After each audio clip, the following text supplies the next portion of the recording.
Investing insights with Right Property Group, exploring trends in real estate and helping property investors gain financial security.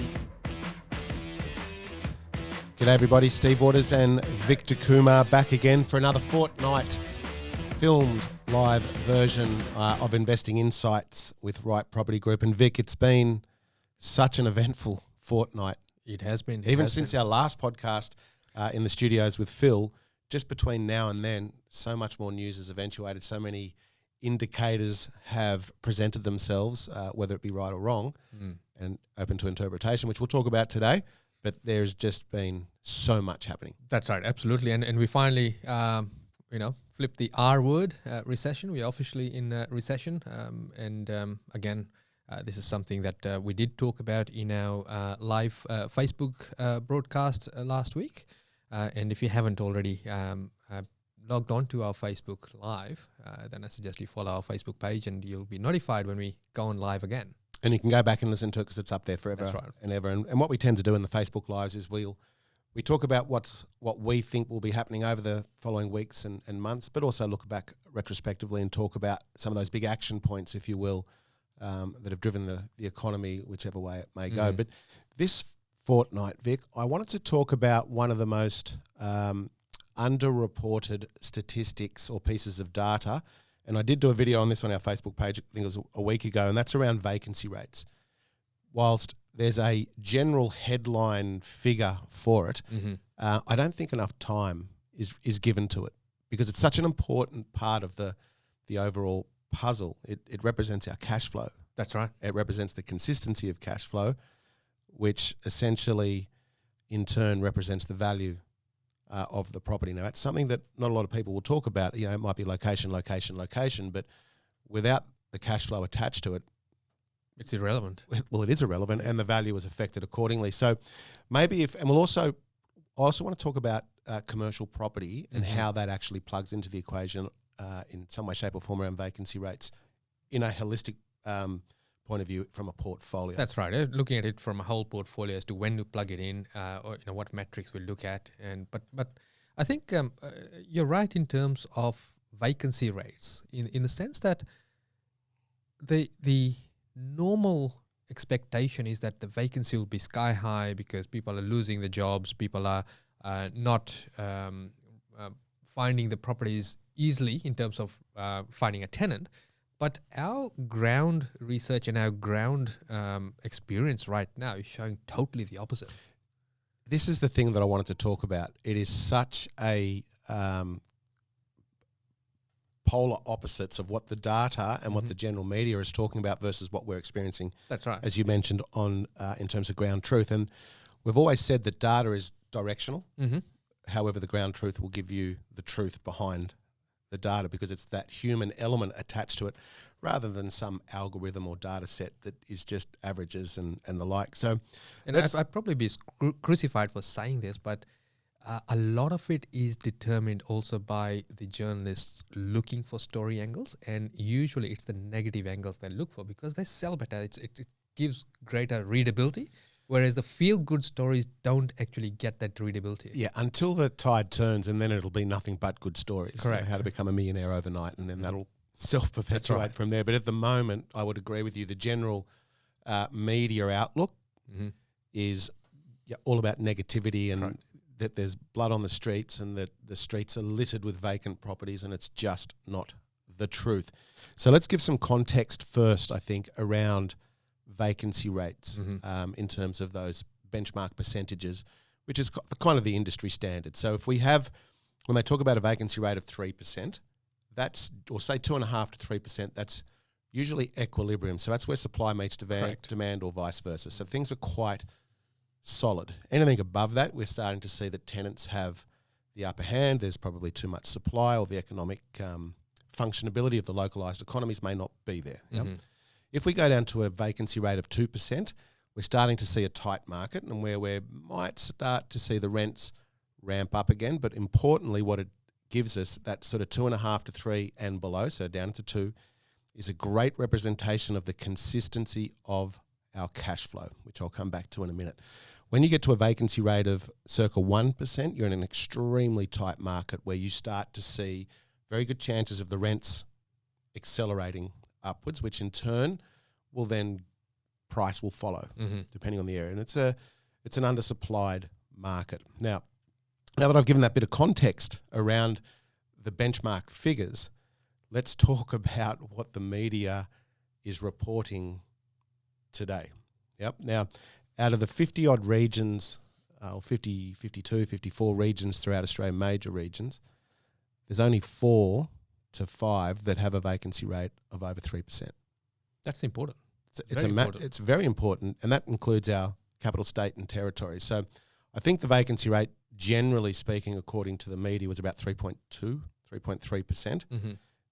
Now, remember that 3% is equilibrium. If we've got 3.2, that's an average figure. It's taking into account CBDs of Melbourne, Sydney, and Brisbane, where the vacancy rates are double digits, 10 to 13%. Correct.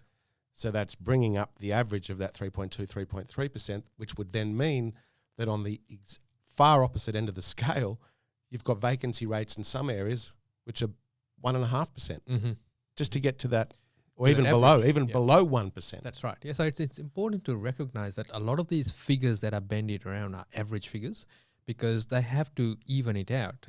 Otherwise, then we'd have to be reporting it on a suburb by suburb basis. And one of the easiest way to find out in any suburb that you're looking at is to talk to the property managers. Truth. And yeah, that's right. And then have a look also on realestate.com.au in the rental sections to see how many are up for rent. But don't take that as something as absolute truth, because it could be that there are a lot of other properties that are on the market that aren't listed there because they're going out, they're flying out the door, especially as new constructions finalize, especially as new granny flats are built, and tenants and people upgrading their home move on.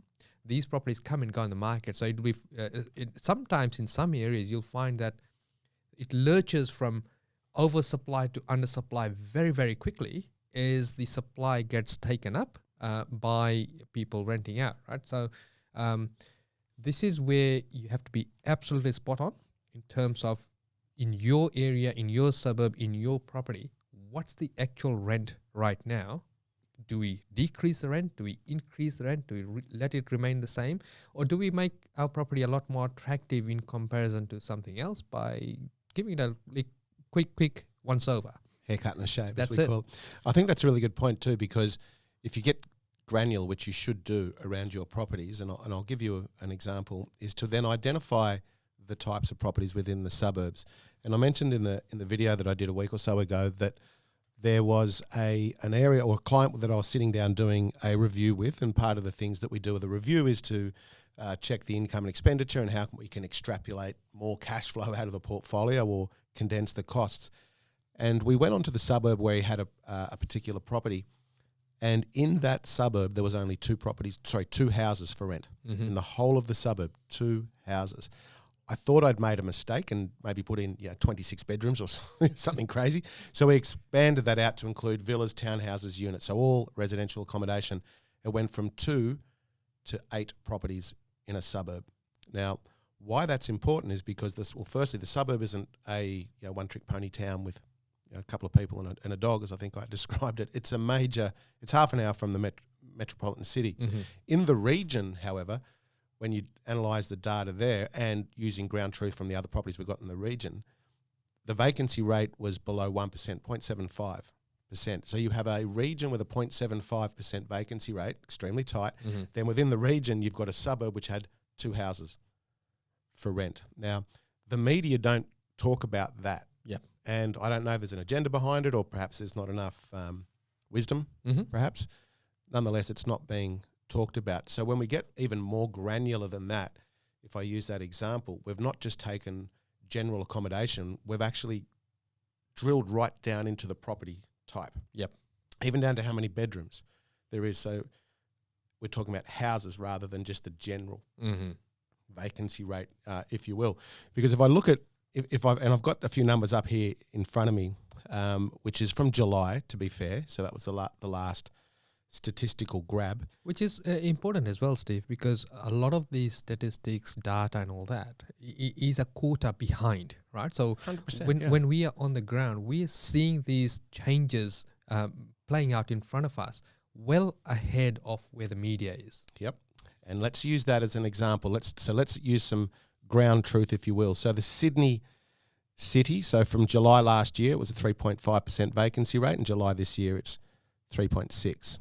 It's not a significant change. It's not a significant change. Considering everything that's happened. And some of that double-digit vacancy rates. Melbourne, this time last year, was 2%, July, 2%, 3.1. Clearly that's an obvious. And I love some of the media reports around this. Like, it's such an obvious statement. Of course, things have happened because of a lockdown. Yeah. Nothing will stay the same. I think it's just trying to fill lines. Nothing against the journos. You're all good. Brisbane, 2.4% last year, 2.2%. So it's become tighter this year. Correct. Yeah. This is July. Perth, interesting one, 3% last year, 1.3% this year. Significant. We've been talking about this. Adelaide, 1.1 down to 0.9. Yep. Now Adelaide's in South Australia clearly. Vic, there's some laws around that in terms of... That's right, yeah. So last time we checked, you could only do 12-month leases. And if you were planning to put the property in the market, you had to disclose that well ahead of time.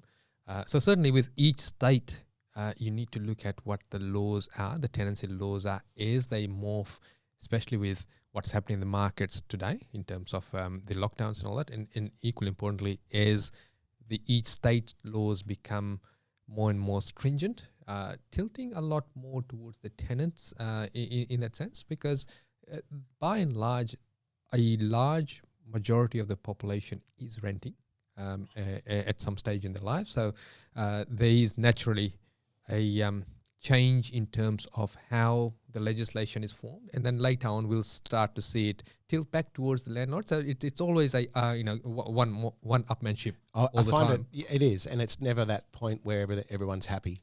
Correct. Essentially, and I'll get back to the numbers in a minute, but it just reminds me of a story. It wasn't too long ago, literally 3-4 months ago, where landlords, we were genuinely concerned about these new laws that were starting to roll in to protect the tenant, and there's nothing wrong with that. There was elements of protection that was needed from the unscrupulous pot of landlords, which there were some. So protection was warranted, but it will go back to a state of normality. However, I think it'll get worse before it gets better, especially once they start to see these rates or these rents increase. I think there'll be an element of protection from the state governments and the different associations. So Canberra, 1.1 down to 1%, Darwin, 2.9 down to 1.4, Hobart, 0.5 up to 0.7, and of course nationally it was 2.3 this time last year, and it's 2.1 now. But there's some anomalies in that data. But when we look at the CBDs, we're double digits, 13%. I'm not going to go into the decimal points. 13% for Sydney, 14% for Brisbane CBD. This is all the attached high rise, which is distorting these numbers. And stable Melbourne at 8.8, Adelaide 7.6 from 7.1, and Perth is now up from 5.3 to 5.5. Now, if we look at all those numbers just on the surface, some of us would be rejoicing and some of us may be panicking. But it's not until we actually get granular, which we talked about before, on how it will not just affect our portfolio on the types of properties that we own or that we want to purchase, but also the region. And when we talk about the region, we're also talking about pipeline analysis. Correct. And this is such a major component of not the now, but what the future holds. So if you look at Brisbane, there's some CBD I'm talking about. There's around about 9,000 to 10,000 units coming online. That's going to affect significantly the future vacancy rate. And Brisbane just lurches from. It's the perfect example of undersupply, oversupply. Undersupply, oversupply just can't ever hold its own, which is a shame. But most CBDs are the same because developers can build up quite quickly on a very small footprint, and they may have controlled that. But it's always a little bit behind the 8 ball, and we don't see the results for a few years to come, and that affects our data points. Absolutely does, quite dramatically. So if you take all of these away, right? So the overall trend is that the vacancies are tighter. In other words, there's less properties vacant at the moment, and they're renting out relatively quickly. Yes, there are pockets where the vacancy has absolutely blown out, and it's no secret, right? So we've got overseas students still not be able to get in. So anything that was more conversant towards student accommodation, especially around the universities and all that, they are definitely suffering in terms of being able to rent out their property. And also importantly, those that were on short stay, so your Airbnbs and all that, now they have gone towards longer term stays as lockdowns happen. So a lot of people have locked in tenants in there for 6 months, 12 months, depending on their outlook. And that does play in. So these pockets would then obviously still have a larger element of vacancy until that supply is absorbed, in which case then it'll come back to the norm. Whereas everything else further out, away from these universities and touristy spots, so to speak, they are renting out its business as usual pretty much. And given the fact that there is a slowdown in terms of building, I'm not talking about first home buyers, I'm talking more your investors, your general building. Any economical upheaval always leads to this, where we have a decline in value, perceived value, and then we also have an increase in rent. And as the rent starts increasing, people start realizing, hang on, my yields are traveling upwards. And that then starts the cycle of upward growth in terms of value. That's a good point. And it takes me back to the GFC, and we've often talked about this, and we actually, as the GFC, as a bit of an example, being that during the GFC, everybody contracted their lifestyles, and the easiest way to control them expenses is usually accommodation. That's an easy fix. You can scale down, so to speak. And during the GFC, we saw everybody condense their livelihoods into the more affordable areas, and we're starting to see that, or not even starting, it's already happening as we speak now. But as a result of that, our yields hold firm and potentially also increase as they did during the GFC. And we did our numbers, and ours went up by 30%. Our yields went up by, our cash flow, our rents, if you will, went up by 30% during the GFC. And I would argue that today, or I'd suggest that today, we are well on our way to seeing increased yields, not even just generally speaking, but in the corridors. Correct, if you will. And it's important to recognize, like, so as an example, let's say we got a 30% increase in our rents in our areas. As the market supply increases, or more rentals come on the market, you will give back some of that rent, right? But you won't ever go back, in most cases, back to where you started from. So it's always going to be that you will carry some of the increase along into the next cycle, just the same way as your price increases as well. So a really good example would be when Sydney went off its boom 2017-18, and there was all this rhetoric of, well, no, property prices went down by 16%, 14%. There were a lot of numbers bandied around. But when you look at it from a reality point of view, it went up by 75 to 85%, and we gave back 14%. Which was still above the averages over the 10-year cycle, or per annum basis, I should say. That's right. Yeah. So give me those numbers any day of the week, provided I haven't bought when it was at 85%. And that's the key. Yeah. That's so timing of the market is, as we always say, and as the expression goes, quite important. But if we come back to the increases that we're seeing now, and this isn't just a throwaway remark, we are seeing those increases now, but it's being masked, if you will, by some of the legislation, state legislation around tenant protection. And also perhaps risk management from the landlord's point of view. And what I mean by that is that there is, if we take some parts of, let's call it New South Wales, where, and this is factual once again, where we're seeing 25, 30 groups of prospective tenants through in a open for inspection day. Like on the surface, you'd say that's an amazing piece of information there, which is not data relevant. You can't report on that, so it's an element of ground truth. But where we see it is in the rent collected from what it was this time last year. Now, it's thrown into the pot of averages, but when you get granular, you can start to see these increases already. In parts of Brisbane, there's nothing for rent in almost entire suburbs. And from our data collection, from what we were getting or achieving for clients last year in terms of rents and the year before, there's a 10% increase this year already. Correct. In the overall cash flow position of that particular house in that particular region, which is being dragged down by the other averages of high vacancies in the CBD. So my point is, be very careful on the news that you digest and get granular on it down to street level. Absolutely. Down to property type. 4 bedrooms, 3 bedrooms, 1 bedroom, 2 bedrooms and the like, because it is different in every suburb of Australia, just about.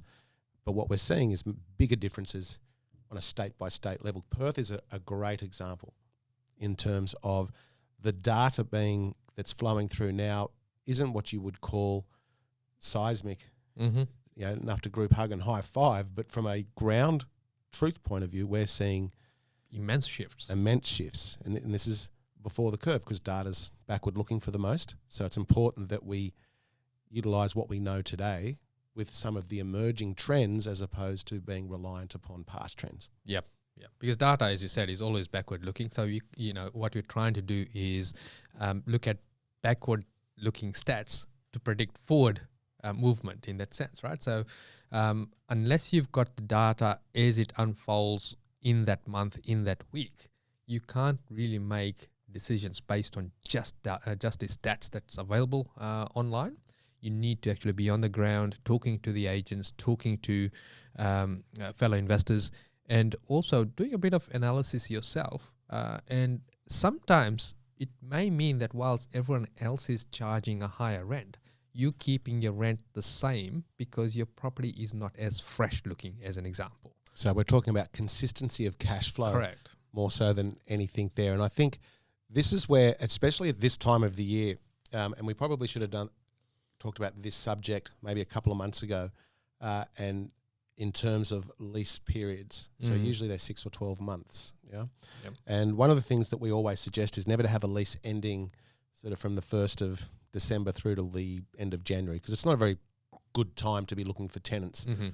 So you want to stack your leases well before or well after. However, this time round, because of the swell, if you will, of the data that we're collecting and depicting very low vacancy rates and that very real potential of increasing rents, it might be a good chance now to systematically and tactically let your property go vacant, should you have enough buffers and sort of risk mitigation in place to do what's necessary to the property, whether that be a nice freshen up cosmetically to increase its rent and its overall capital position, because it's a great time to do it, as long as, and I stress, as long as there's enough in the piggy bank to sustain it, and dictated by the area. True.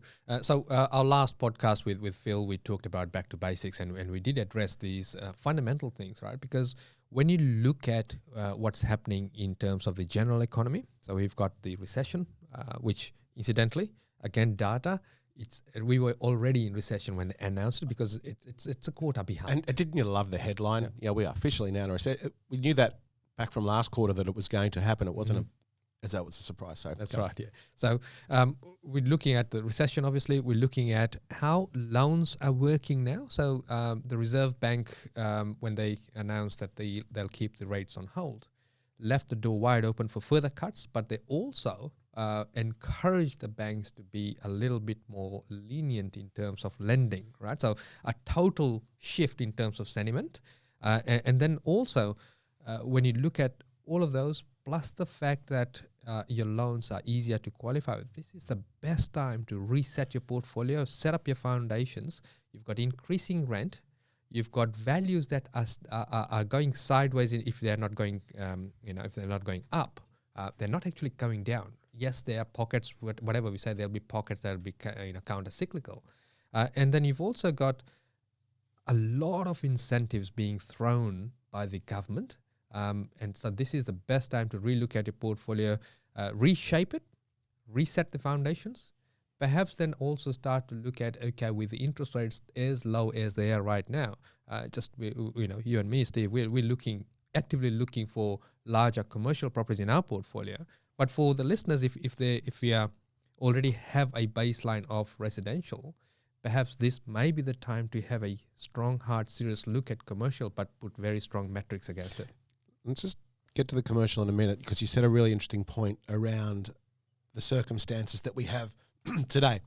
And without sounding like that property guy, which seems to be our favourite expression Of over the last couple of months, let's just have a look at the positive pieces in the pie around what the future may hold. Now, I'm going to just park aside the health issues with this, but let's just look at the fundamentals from a property investor's point of view. Yep. We have the lowest rates ever. We have a system that is trying to get money into the economy to make that economy spin via expenditure. Yep. We have the best savings that we've seen in recent decades. In other words, people getting ahead of their mortgages or even into the bank accounts via savings. We have yields that are increasing nearly monthly throughout a lot of corridors in Australia. Forget just even for 1 minute if they're at the right or wrong fundamentally correct area, yields are increasing because vacancy is decreasing. We have zero immigration because the borders are locked. What happens when they unlock? Yep. We have construction at somewhere 8 to 12 year lows. So that means the pipeline in terms of construction is hampered. It's not there. So there is the potential that we are going to see this inflection point that we've been talking about for over 18 months, well before the pandemic, around supply and demand reaching that inflection point. COVID just may have amplified it for us. Absolutely. It's got a lot of people rethinking as well, right? And rethinking in terms of job security, right? So it's not about job security, it's about income security. So income via investments, because that'll hold you steady throughout events like this. Correct. And especially when the rates are so low, if we bring that into it and we put it on our private Facebook group the other day, where I put a table up where, and it was quite general because I had to make some assumptions, where it's cheaper to own than it is to rent. Yep. On a P&I or an interest-only loan. Now, when the general community actually figures that out, overlaid with a bit of income/job security, there is the potential for that FOMO market. Well, we actually believe that it's already in its infancy. That FOMO market is starting to percolate. That's right. Throughout areas of Australia. Yeah. Now, you did mention it's cheaper to buy than to rent, right? So, and just put it in perspective, we talk about yields. So, if we're talking about yields, and let's say it was a 500K property and a yield of 3%, that's $15,000 a year, right? Which, if you're renting, that's what you're paying out. Yet to hold a $500,000 mortgage, and assuming that you are owner occupied, you're getting that well below that, being that it'll be circa 2.2 or even less. There's some banks that are even looking at less. And going forward, if things stay on the same trajectory, it's more than likely it'll be cheaper still. So it's definitely worth exploring whether this is the time where you actually bring forward your principal place of residence, and then perhaps once you've stabilized that, then jump back onto the investment bandwagon. That's a good point, because at the end of the day, people like to ignore the fact that even investing in residential real estate, there's a commercial aspect to it. It's, whilst we like the emotional connection with it, which will drive prices because of scarcity and what have you, the fundamental reasoning behind it is cash flow. Yes. Which is brackets yield, brackets, again, vacancy rates, and that has a commercial input to its value. So whilst commercial real estate and residential real estate on the surface are light years apart, there are certain elements of the residential market which is very similar to the commercial investing space, being where the value is attached to the cash flow that it produces. And on the other side of the ledger too, as we mentioned earlier on, it could be the same, whereas the cash flow it produces in a tailspin also reduces the value of the asset as well, no matter where it is. That's right. So we need to be aware of that as we go into a low interest rate, low interest rate environment, a tightening vacancy arena, a potentially increase in our rents, which gives us more cash flow, which will then create the ebbs and flows of the market, as we've seen historically time and time again. Now, I do preface that by saying it's not for everybody. No. This market, whilst we believe as sophisticated investors that have been doing it since 2001-ish, bit before, bit after, because you're older than me, it's is that this could be the sweetest time ever for some, and for others it might be an absolute stage of their journey to lock it in and lock it down. That's right. Whether that be taking advantage of the lowest interest rates ever because they're in a consolidation phase, maybe waiting to sell a few to pay out existing debt, but it doesn't always mean that you should be purchasing. It should always mean that you're adjusting. Correct. And that's a really important word, right? And adjusting could mean something as simple as not buying and looking at your mortgages, restructuring that. Or it could mean that you amplify your buying process so that you're buying a lot more right now. In any market, whether it is a hard market or a market with opportunities like today, there will always be victims, right? And victims in the sense of they haven't addressed the fundamentals. So therefore, they're not, by the end of this cycle, whenever this ends, they may be in a position where they're worse off than they're better off because then they start speculating because they think that the rents are increasing. They see interest rates at record lows and they fluff their numbers in terms of their personal budgets and say, yes, I can afford this.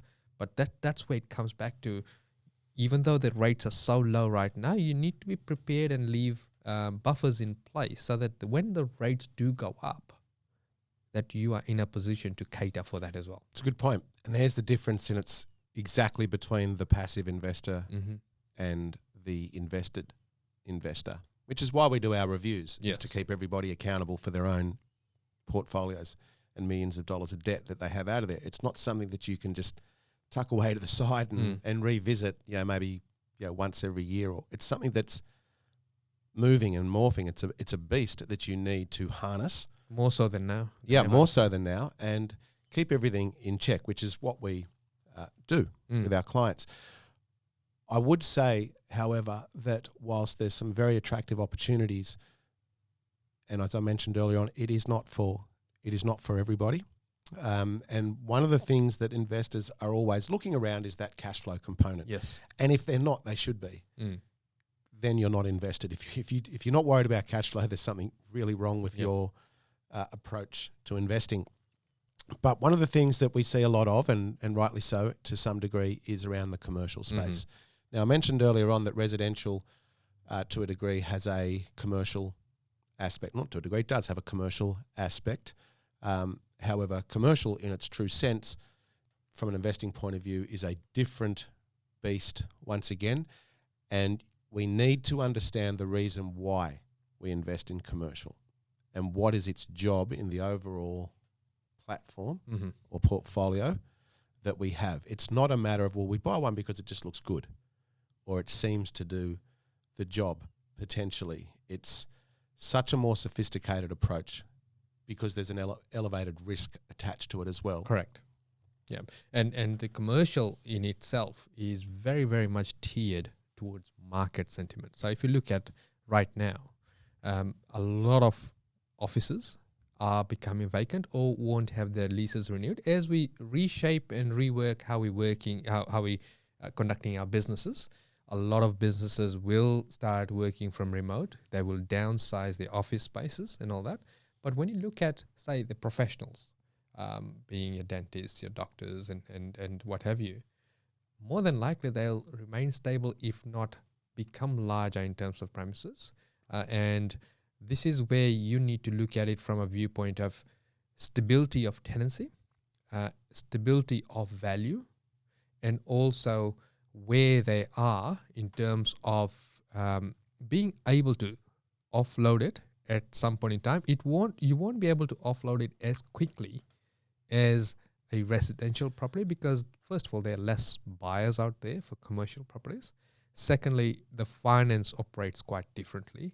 And third, you also have a few more hoops to jump through in terms of tenancy, privacy, and all that sort of stuff. So it's important to understand that when you're getting into commercial, you need to tick all the boxes because once you're in, traditionally you are in there for the long haul and you can't chop and change as you would with a residential property.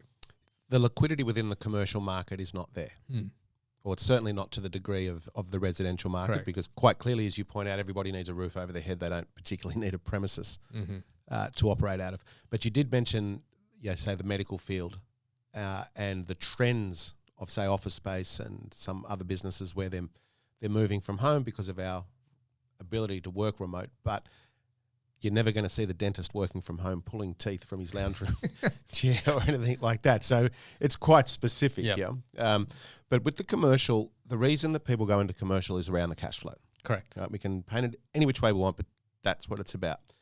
And on the surface, there is some pretty handy numbers to be had, but we need to weigh up the risk and the reward, which is the cash flow, the net yield, and be absolutely sure that you know what you're getting into. Now, the disclaimer, or not the disclaimer, to preface this, we've been doing commercial for many, many, many years. We don't publicly speak about it in large volumes because it's not for everybody. It's a very sophisticated approach, and it should be there to underpin the cash flow rather than be a cornerstone of the portfolio. Yeah, because the risks are too great. If you're vacant for longer periods of time. And certainly, traditionally, commercial finance is more expensive than the residential finance. And traditionally, your loan-to-value ratio position is very, very different as well. Now, in today's market, you can get them virtually at the same rate as your residential loans with some lenders. But we need to still keep in the forefront of our mind that the traditional approach, which is where commercial is 1 to 2% more expensive than residential, will come back at some point in time. So you need to do your numbers based on that. That's a good point, because this is, we talked about being or not being passive within your portfolio. Commercial is even more so. Correct. Yeah, we're really looking at those economic indicators for the years to come, because they're the ones that are harshly affected. As you just quite rightly mentioned, rates jump, or there could be annual audits. Yes, and especially if you're self-employed, that can be a little bit of a problem. And the LVR position and the location and the premises type. So you need to understand all the risks involved. But if you mitigate those risks and you use it for what it is, as a tool, commercial is, in our opinion, is a tool around cash flow. That in environments like that we have today, it could be well worth entertaining using that very tool in combination with a few other very sophisticated strategies to start utilising that excess cash flow against the mortgages. Correct. Yeah, rather than being speculative and using it as a passive vehicle to live large in a passive income environment, it's to utilise that over and above excess cash flow to do its job. That's right. Yeah. So what you're saying is you're taking a very deliberate approach in plugging in a commercial property into a already established portfolio, where you may have, as an example, in today's rates, almost neutral cash flow, and you're now plugging in a commercial to amplify the positive cash flow or increase the cash flow. It does a couple of things. It certainly helps with the mortgage pay down, or certainly if you want to fund your lifestyle using that, yes, you could do that, I suppose. Don't do that. the other thing that we need to be mindful of is that if you get it wrong, and this is why we want to get the residential portfolio done first and then plug in the commercial. If you get it wrong, it actually impacts on your borrowing capacity, because from a residential stage, your residential side of lending, they're looking at commercial and they're shading the rent quite significantly. So they're only allowing you, say, 60% in most cases. They will take the mortgage as principal and interest, usually 15 to 20 years. And certainly that is also reflective in then the ability to borrow further money in terms of the residential part of it. From a commercial side, it works quite differently in terms of finance. And when we get Z Shua back in one of our podcasts, we will make sure that we put this question to him as to how to structure it best. But from what I've done in my portfolio and what you've done in your portfolio, we've done the residential side first so that it doesn't impact significantly, and then built up the commercial from there. I think it's weighted to the individual's risk. Because I like to sleep at night, it was residential first. Yep. And because I think there's so many more moving parts within the residential piece, if you will, that educates you well enough to then step to that next level of commercial rather than the other way around. Because commercial is actually quite hands-off approach, because it's you got the property manager, you got a net, you got really, other than your mortgage, very little outgoing. So on the surface, it seems quite attractive. If you step from commercial into resi, there's so many more moving pieces, as I say. Usually you're very quickly jaded within the residential space, or it's a reaction to what commercial's not doing for you. Mm-hmm. Because as we've said a quadrillion times, cash flow is just one component. We need that growth, and growth and commercial is directly tied to its cash flow. Yes. And its value, which is then, if I do the full circle back into the residential piece, is that there's still a commercial aspect to residential real estate, and we can't ignore that. Actually, something just came into my head. I don't know if we mentioned it on the last podcast or in our Facebook Live, and the efforts to which the government via the Reserve Bank, via APRA, via the lending institutions is trying so hard to get the money in the economy, that there was a new product. Yes, that's right. That's right. And this is with ANZ, where it is actually a commercial loan which can be tiered against any property as such. The borrower needs to be an entity, so in other words, a trust, a company, but the owner of the property could be anyone or anything, and you get up to 87.5% loan to value ratio at home loan rates. That's just interest only. Interest only. So what's the rate for, say, 2-3 years? 2.95. Now, I don't get any 2 point anything in my investment portfolio, just saying maybe I should look at that product. But and sorry, it gets better. It's actually a quasi low doc product, right? So you get minimal paperwork in there, and provided your exposure in that entity doesn't exceed $1 million, and of course you still got to tick a few boxes. You will get the funding. But the reason I bring it up is because it is a quasi, low doc facility. This product didn't exist 12 months ago. Yeah. And even in its most comparable form, those rates were circa 5.5 to 6% on the low doc side of things. Right. Or no doc side of things, whichever way you want to look at it, 12 months ago. Now, that product compared to 12 months ago is just daylight. And people need to understand that whatever it takes is what is happening in terms of getting the economy to spin. And that can only happen by getting money into the economy.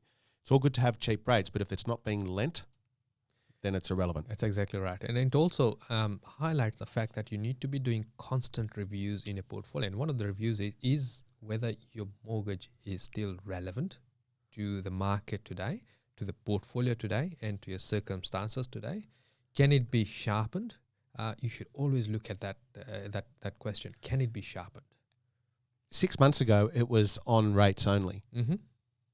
But how quickly things have changed. Now coming back to, I suppose, the topic around vacancy rates, how we might be very well going towards or leading towards the best rates we've ever seen with some amplified cash flow.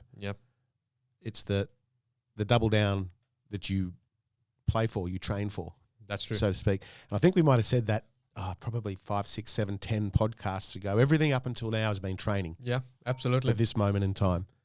It is that exciting. Now, once again, I preface that by saying it's not for everybody. We need to be very careful. You should get the right advice from the right team players that you have.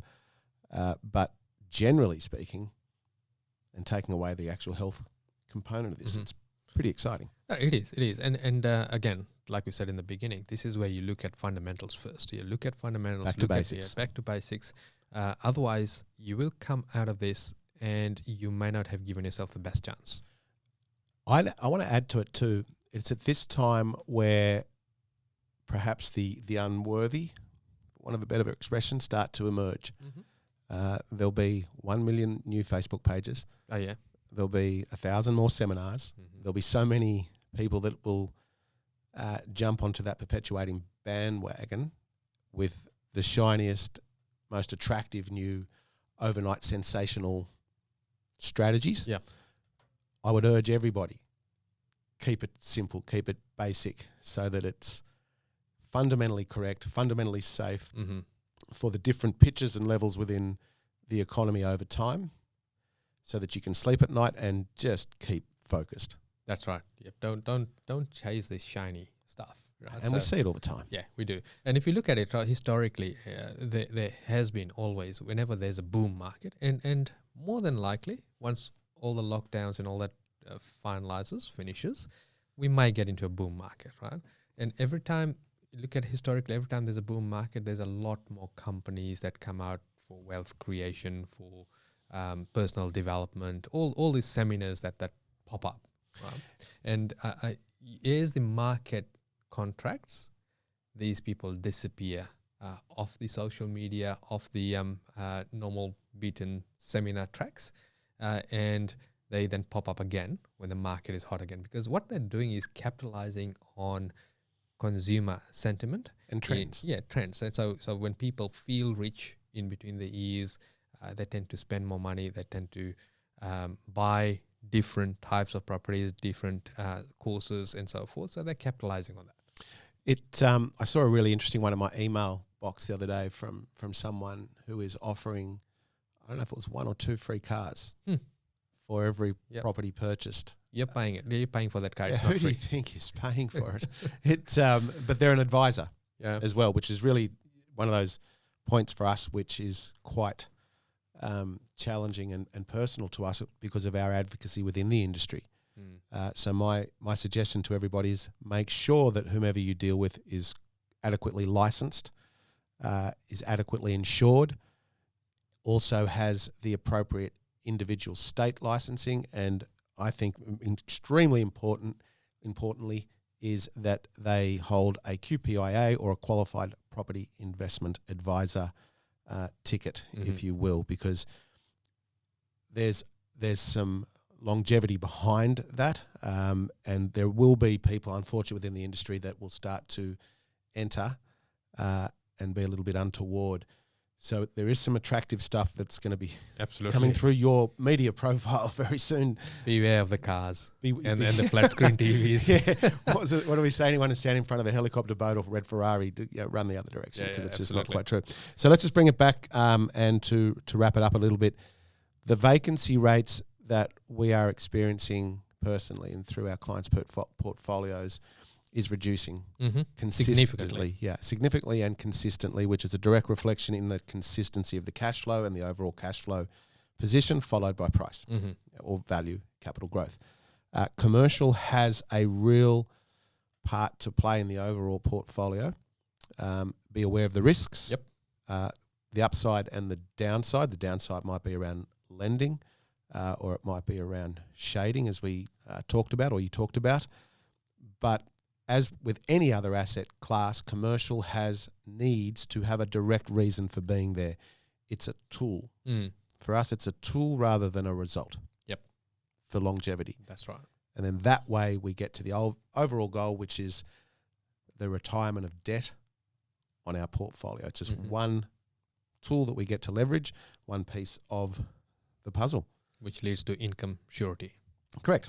And that's what we're all after at the end of the day. We're not doing this for giggles, so to speak. So it's been a good one, Vic. There's been a lot to talk about, and there's so much more information that's coming through. Just make sure that you tune into our Facebook page, or if you are an existing client, into our into our Facebook group. We do the Facebook Lives just so that we can keep in touch with everybody and give you our thoughts on the emerging trends and what's true and what we deem not to be, which is quite a lot, unfortunately.